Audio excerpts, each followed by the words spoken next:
اوكي.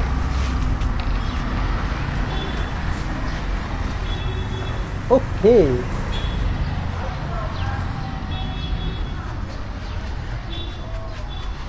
حاضر. ايرومان، بتعمل ايه يا ايرومان؟ بتعمل ايه؟ بالله عليك بتعمل ايه؟ يعني بعيدا عن ان انت عامل لي فيها الرجل الآلي، وبعيدا عن ان انت بتكلم نفسك زي كل مرة، انت المرة دي بتعمل ايه؟ طب انا عايز اقول لك على حاجة، يعني مش مشكلة، انا كل مرة بتفرج عليك وانت بتكلم نفسك، مش مشكلة، خدنا عليها خلاص، وان انت كل شوية تدخل لي بحاجات جديدة. هل انت مش مكسوف من اللي انت بتعمله دوت في البلكونة؟